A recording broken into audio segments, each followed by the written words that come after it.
설교 한 걸음 더 들어가기, 설교 해설, 설교 복기라고도 할 수 있습니다. 요한복음 10장 설교 그 내용입니다. 그 텍스트가 안고 있는 깊이라고 하는 건 무한정해요. 그 텍스트가 거기까지 올 때까지의 과정도 길고, 그게 이제 지금까지 쭉 해석되는 과정도 길고, 그러니까 거의 무한하다, 그 깊이가. 그래서 그거를 들여다볼 수 있는 시각만 열면 다 볼 수 있습니다. 우리 지금 사회 보신 우리 집사님이 이팝나무, 바로 단풍나무, 거기 샘이랑 그런 거가 여태까지 스쳐 지나가다가 봤다고 하잖아요. 근데 새로 느낀다고 하는데, 그게 죽을 때까지 이게 시각만 가지고는 다 새롭습니다. 오는 것들이. 그렇고 그런 건 하나도 없어요. 우리가 생각이 상투적으로 떨어져서 그런 거죠. 근데 그런 영성을 유지하기가 힘듭니다. 그게 하나님 경험이라고 할 수 있어요. 그러니까 예수 그리스도, 전 설교 시간에 예수만 얘기하는데, 근데 그게 한두 마디로 되지 않으니까 왔다 갔다 하기도 좀 그렇습니다. 하고 좀 그렇습니다. 그리스도에 대한 질문이었어요. 근데 설교 앞부분에서 잠깐 제가 비치다 말했습니다만은, 예수님의 자기 정체성에 대한 인식이 뭔가, 자기를 생각하지 않았겠습니까? 예수가 인간이잖아요. 우리가 똑같았던 그 인간이라서 일단 인간적으로 이해를 해야 됩니다. 근데 인간인데 어떻게 그걸 하나님의 아들이라고 얘기하냐? 하나님이라고 얘기하지는 않고 하나님의 아들이라고 얘기해요. 삼위일체 관점에서는 아들로서의 하나님인데 하나님 자체는 아닙니다. 근데 거기 우리가 그거를 이제 붙들어내려면 조금 힘들어요. 이걸 어떻게 설명해야 되나? 류시와 시인의 수필인가 어디에 그런 게 있을 겁니다. 나는 별나라에서 온 어쩌고저쩌고 그런 비슷한 거 있죠. 류시와 알죠? 번역하고 하시면 돼. 한 분. 자기는 별에서 왔다.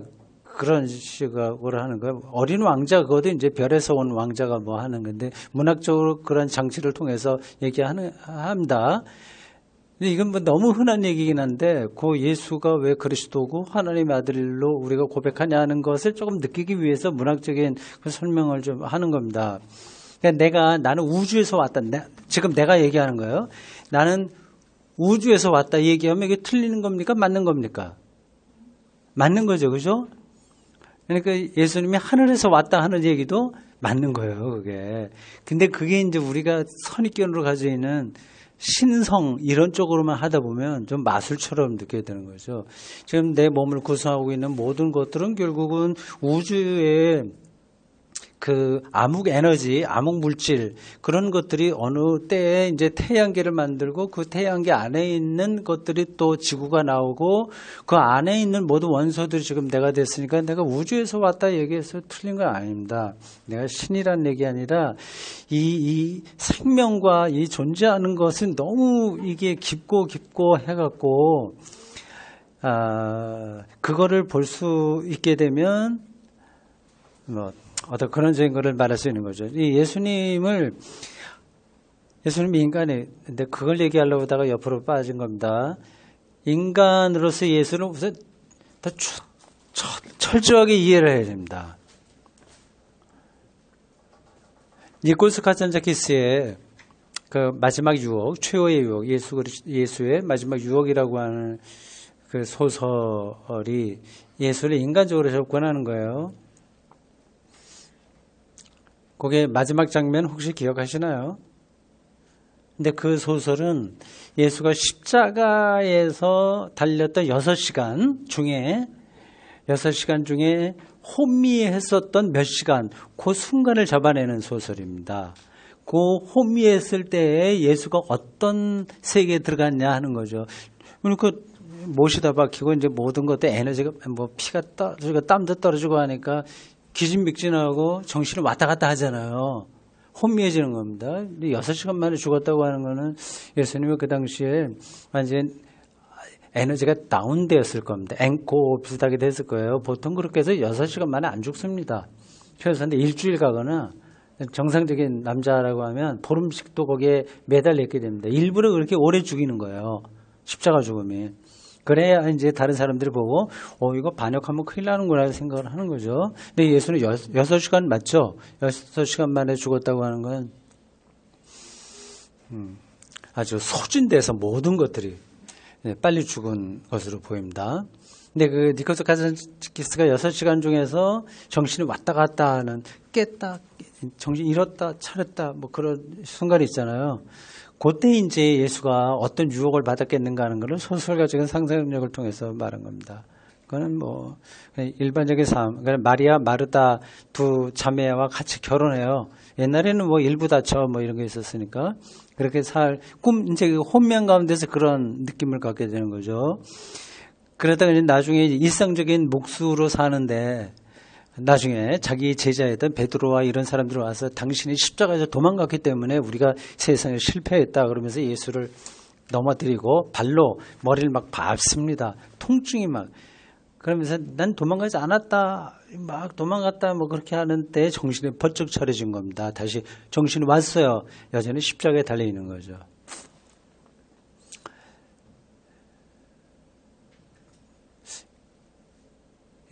예수님이 인간으로서 겪었을 그런 것들을 좀 잘 살펴봐야 성경 안에서 말하는 예수에 대한 이야기가 오해되지 않고 잘 좀 그 중심을 붙들 수가 있습니다. 인간의 삶이라고 하는 게 참, 이건 뭘로 설명하기 힘들어요. 근데 이렇게 태어났다고 하는 것 자체가, 이거 뭐, 왜 그렇게 태어나고 싶어서 태어난 것도 아니고, 왔단 말이에요. 이렇게 됐고, 그리고 살면서 여러 가지들 겪는 거, 뭐 즐거움도 있고 뭐 하지만 그런 것들이 도대체 이해 불가입니다. 그런 게 너무 많은 거예요. 근데 그런 것들은 이제 우리가 하나님의 은혜야. 어떻게 하면 돼? 하나님의 섭리야. 이런 식으로 한두 마디로 정리해서 넘어갈 수 없는 것들이 많습니다. 일단 삶의 질곡, 삶의 심연들 그런 것들을 들어보지 않으면 예수가 누군지도 모르고 뭐 그냥 기독교 신앙이 그냥 기복주의에 떨어지거나 뭐 종교적 위로, 힐링 이 정도에 떨어지게 되죠. 뭐 그렇게 해서라도 신앙생활을 하는 게 나쁜 거가 아닌 게 아니라 나쁜 거긴 한데 그렇게 하다 보면 이제 우리의 영혼이 건강해지지 않으니까 하여튼 뭐 그래도 그렇게 삽니다. 그렇게 합니다. 그 삶을 좀 더 진지하게 바라보려고 하는 사람들이 많습니다. 제가 그런 분들 중에 하나가 이제 시인이라고 제가 생각하거든요. 그래서 시를 많이 여러분들에게 말하기도 합니다. 제가 이번에 기차 타고 어저께 올라오면서 보통은 이제 동대구에서 오는데 어저께는 신경주에서 왔습니다. 우리 집에서 동대구보다 신경주가 더 가까워요. 이제 신경주는 우리 영천에서 좀 뒤로 동쪽으로 더 갔다가 다시 동대구 들려서 오기 때문에 사실 따지자면 동대구로 가서 거기서 오는 게 난데 뭐 이거저거 때문에 제가 신경주로 가서 했습니다. 차를 파킹하는데 동대구는 하루에 15,000원이에요. 신경주는 좀 약간 떨어진 데 놓으면 하루에 5,000원 뭐 절약도 이틀 동안 놔야 되니까 그것도 절약도 할 겸 등등 해서 신경주에서 어저께는 어디로 왔죠? 제가 서울로 안 오고 수서로 왔다. 오늘은 이제 서울역에서 신경주로 갑니다. 오다가 이제 읽으려고 시집을 하나 들고 왔어요. 레어 에반다라라고 하는 겁니다. 이성복 시인이에요. 보니까 여기 앞에 제가 책 사면은 날짜하고 이름을 씁니다. 간혹 빼놓기도 하는데 거의 일부러 써요. 근데 언제 샀냐 그걸 알게 되죠. 여기 보니까 2013년 4월 9일에 샀네요. 13년. 여기 제가 다 읽지 않겠습니다. 여기 시인의 말하고 뒤에 보면 발문이라고 있어요. 이런 거 쓰면은 뒤에 이렇게 시를 해설해 주는 거를 발문이라고 합니다. 그 자기 제자나 자기 지우, 하여튼 뭐나 선생이나 가까운 사람이 쓰는 거죠. 이렇게 이 시인을 가장 잘 아는 사람이 쓰는 해설, 보통 이제 해설이라고도 얘기하죠. 발문이라고 보통 많이 해요. 여기도 발문이라고 이름 붙였습니다. 그 중에 일부 하겠습니다. 시인의 말 먼저 보겠어요.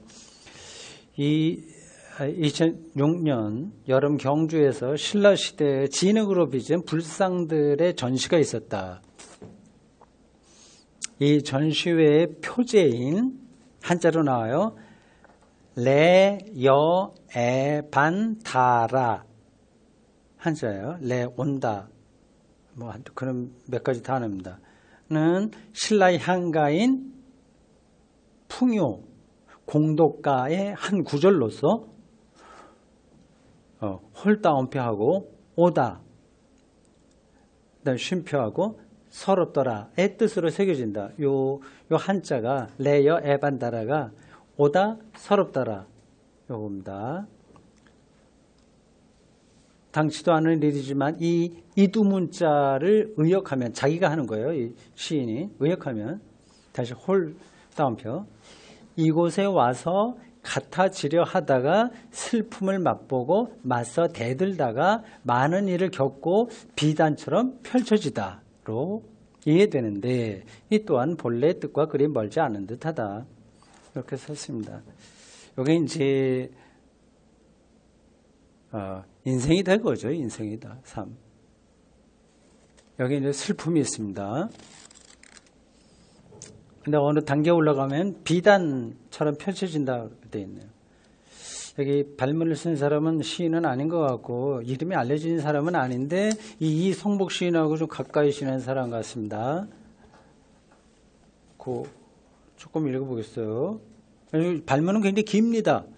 근데 일부분만 읽겠습니다. 재미있는 것 같아서 읽겠어요.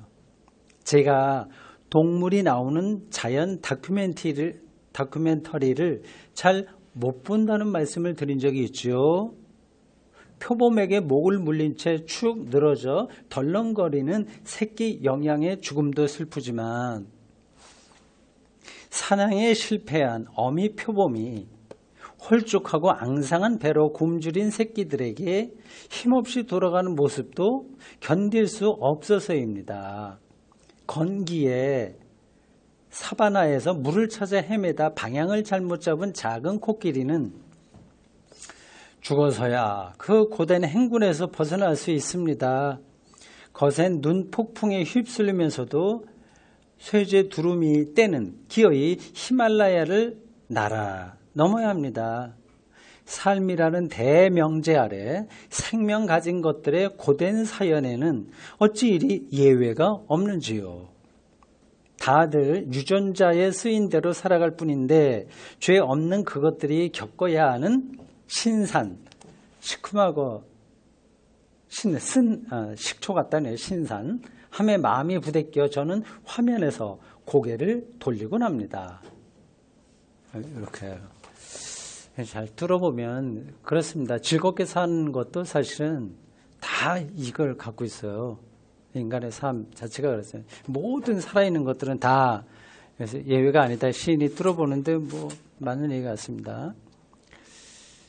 근데 이러한 어떤 바탕을 놓지 않고 예수를 이해할 수 없는 거죠. 예수가 얼마나 고민을 많이 했겠습니까?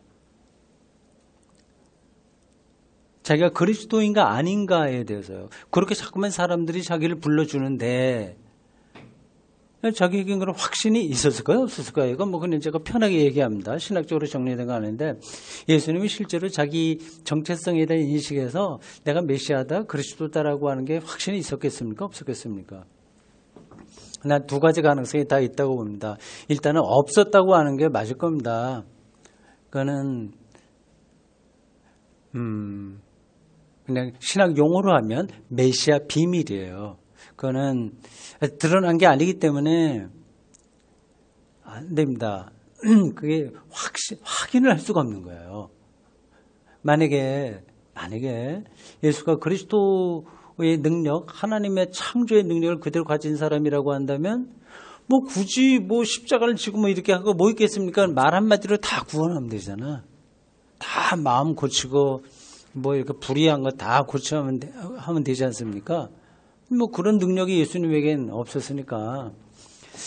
그러니까 예수님에겐 자기 메시아 정체성에 대한 확신은 일단은 없었다. 고안하고 다른 한편으로 있었다라고도 할 수 있습니다. 그건 믿음에서 가능한 거죠. 그러니까 하나님 나라가 가까이 왔다는 그 사실을 전폭적으로 그는 받아들였습니다. 그래서 그 하나님 나라에 자기 운명을 100% 맡긴 거죠.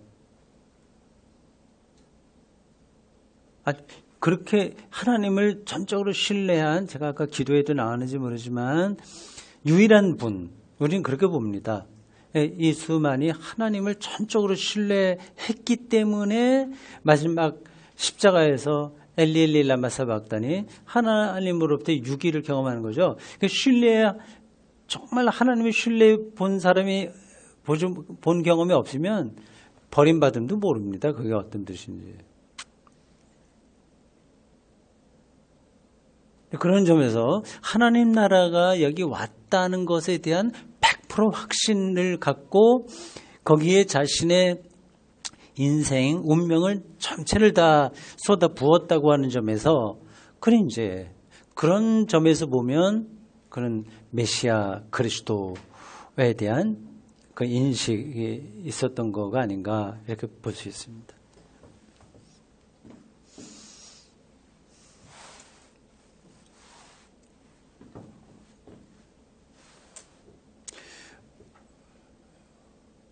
오늘 설교 중에서 나온 단어 중에서 두 가지만 설명하겠습니다. 하나는 내 양이라는 겁니다. 요한복음 여러 군데 이제 나오는 거예요.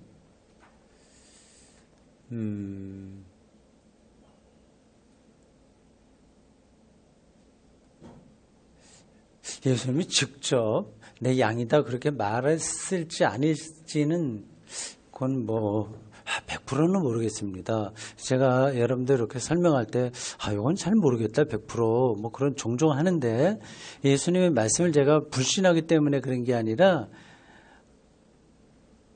더 정확한 걸 알고 싶어서 그런 겁니다. 그 안에는 다른 요소들이 많이 있는 거예요. 근데 불순물이 있는 거지 말하자면 굳이 표현하면 예수님의 불순물이 아니라 예수님을 말하기 위한 언어 장치가 있는데 그게 이제 오해될 수도 있고 해서 그게 정말 예수님이 하신 말씀인지 잘 모르겠다고 그런 걸 합니다. 그건 여러분들이 감안하고 들으시기 바랍니다. 예수님의 말씀이 아니다 그런 게 아니라 그거가 예수님의 말씀을 들은 사람들이 자기네 말로 하는 거잖아요. 요걸 구분하셔야 됩니다. 그러니까 예수님은 많이 말씀도 하시고 행위도 하시는데 그것을 그 자리에서 아무도 기록하진 않았습니다. 그리고 그걸 경험한 거예요. 그거를 문자로 이렇게 표현한 거는 제자들입니다. 이게. 요거 좀 설명해야 되겠습니다. 가만히 있어 보자. 그건가? 그건 넘어가고요. 그냥 다시 내 양이라고 하는 거 좀 설명하겠어요. 그러니까 예수님이 직접 내 양이라고 말을 하지 않았다고 하더라도 제자들의 입장에서 그 말씀한 것으로 받아들일 수 있는 거예요. 어떤 부부나 연인 관계라고 생각해 봅시다. 내가 속된 표현으로 그냥 너는 내 거야 이런 표현을 하잖아요. 그런 표현을 안 했다고 하더라도 그 사랑의 관계로 들어가면 그걸 느끼는 겁니다. 서로 소속됐다고 하는 거. 부모와 자식 간에도 마찬가지인 거죠. 그래서 내 양이라고 하는 거는 예수님과 제자와의 특별한 관계, 그걸 이제 그렇게 표현한 거죠.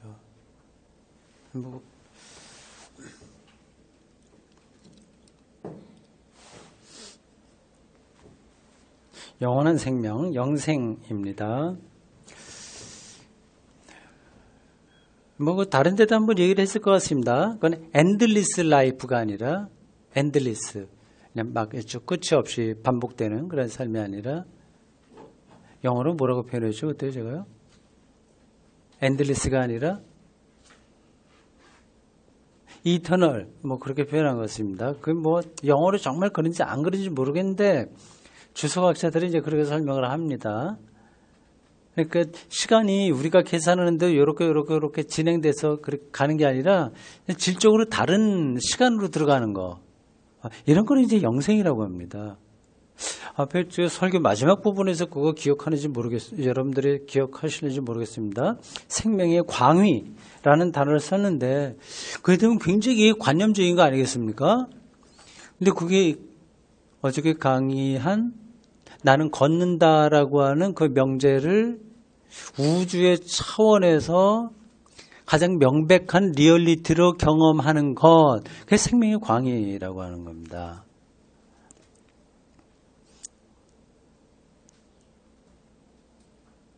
생명의 광이라고도 할 수 있고 생명의 절정이라고도 할 수 있는 거죠.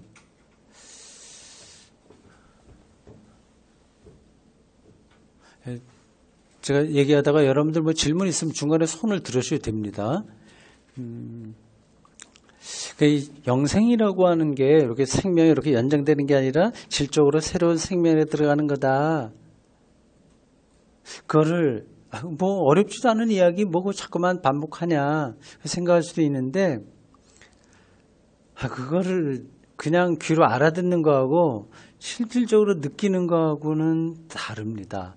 근데 여기서 어떤 느낌 아니면 깨우침 그런 게 있어야만 기독교 신앙이 확 들어올 수가 있어요.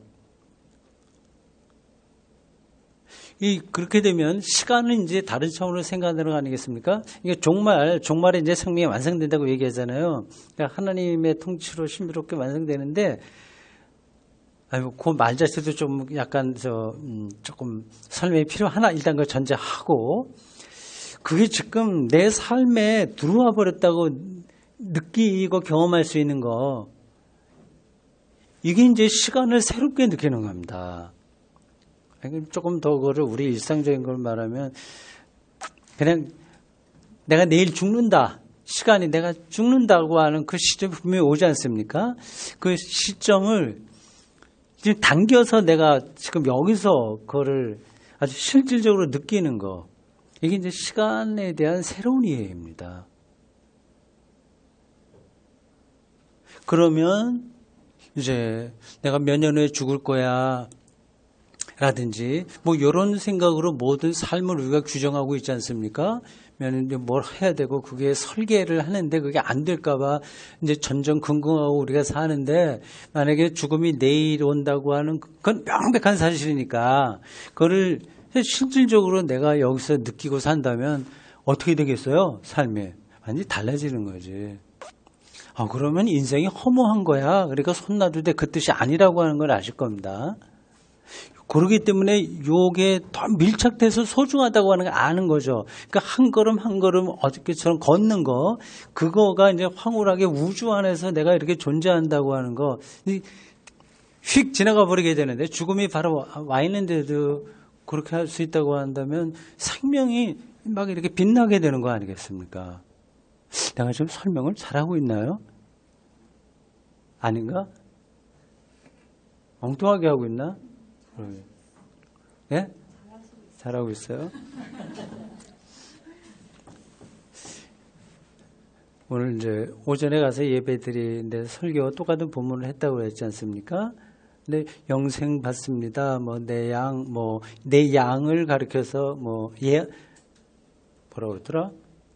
예정설로 연결해서 근데 그건 이제 오바한데 어쨌든 그러면 신자들은 좋아하니까 예정됐다 근데 그거를 나는 예수님과의 밀착 관계에 대한 문학적 수사 표현이다 이렇게. 그러니까 이 말이 맞는 거죠, 제가 하는 게 틀린 건가? 동의하시죠? 영생이라고 하는 것도 그냥 던져놓기만 하는 게 도대체 영생이 뭔지를 알아야 믿거나 말거나 할 거 아니겠습니까? 근데 무조건 우리는 영생 얻습니다. 그 소망 갖고 자신 당당하게 삽시다. 이렇게 얘기하는데 그렇게 계속 얘기하고 들었는데 그럼 영생이 뭔데? 그게 안 들어오는 거예요. 그러니까 자꾸만 자기 믿음이 없다는 거 자책하고 그 알게 하여튼 뭐 믿게 해달라고 그런 자기에게 매달리는 거죠. 그래서 거기다 신앙이 자기 연민, 자기 집중 뭐게 떨어지게 됩니다. 영생, 그러니까 이거는 시간을 질적으로 새로운 차원으로 받아들인 사람에게 경험되는 생명이다 이렇게 할 수 있습니다.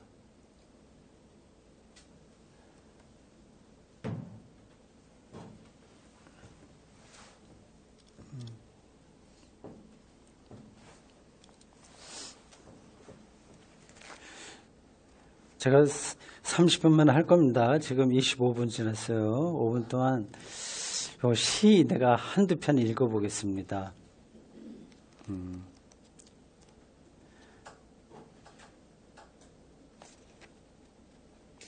어떤 걸 읽을까요?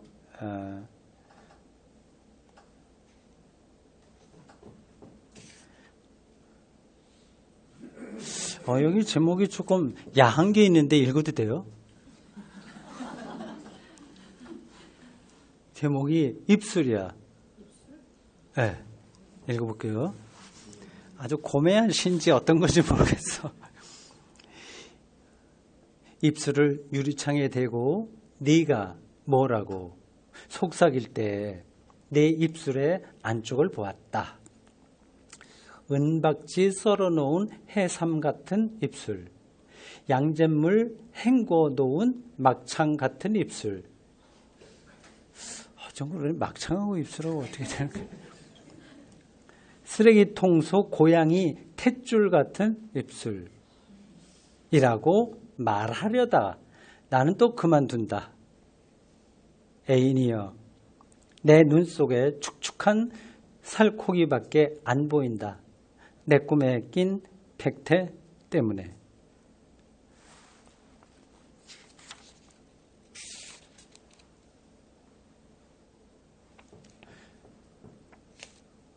두 번째 시, 차례대로가 아니라 그냥 넘어가서 두 번째로 읽는 겁니다. 제목, 식탁. 식탁. 자기 일상에 경험한 것 같습니다.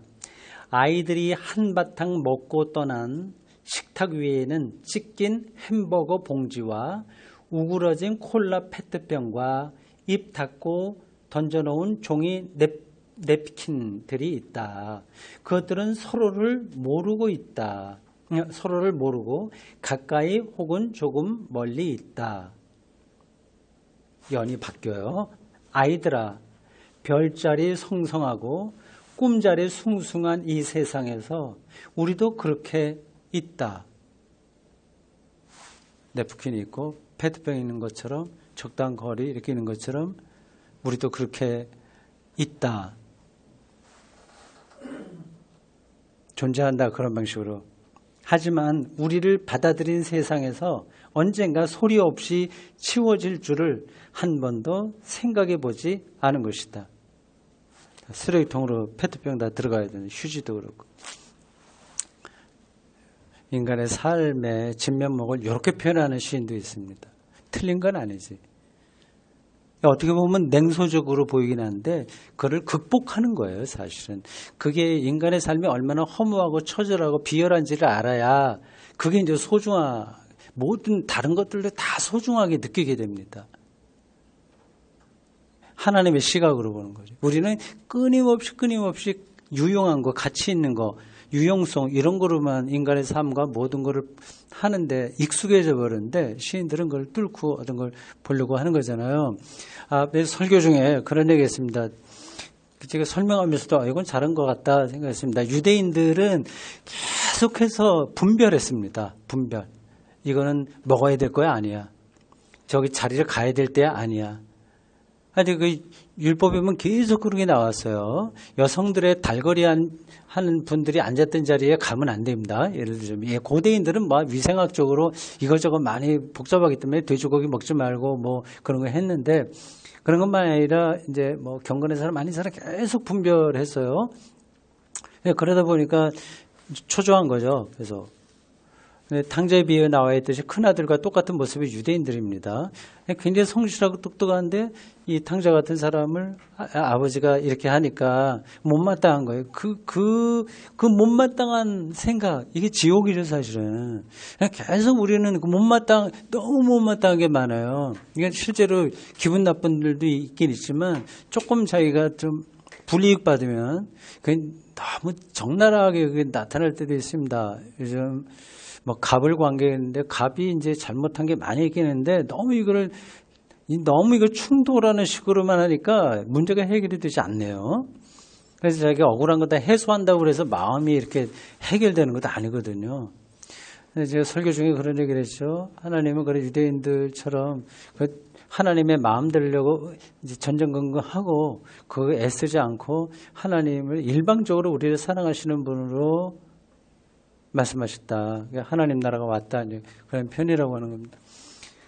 그 맥락 조금 더 여러분들 생각해 보십시오. 이건 낭만적인 게 아니에요. 그렇지. 하나님 일방적으로 사랑하지.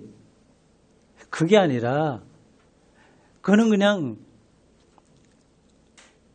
정답입니다. 근데 그게 뭘 담고 있느냐를 알아야 되는 거예요. 그러니까 하나님이 나를 일방적으로 사랑한다는 그걸 볼 수 있어야 되는 거죠. 그거. 예. 어떠한 상태에 있어도 하나님의 사랑은 우리 생명을 생명되게 하는 거 아니겠습니까? 그거요. 어저께 특강으로 말하면 걷는다. 그런 거예요. 그 정도로 그 상태로 우리의 삶을 우리가 받아들인다면, 우리가 가난해져도 걸을 수는 있잖아요. 예? 그거를 사랑으로 하나님의 생명을 경험하는 가장 중요한 내용으로 삼게 된다면, 그걸 좀 깨닫는다면, 그리고 그걸 자기가 받아들인다면 달라지는 거죠. 우리가 정말 달라집니다. 그러면 그렇게 살고 나중에 죽으면 어떻게 되냐? 그거는 신경 쓰지 마세요. 그거는 하나님의 전적인 배타적 행위에 있으니까 죽은 다음에 어떻게 될까? 그거는 지금 살아있을 때의 그 안식과 평화를 누리는 것이 바로 죽음 이후의 것과 하나예요, 이게. 그러니까 죽음 이후와 지금과 하나입니다, 이거. 여기까지 하겠습니다. 고맙습니다.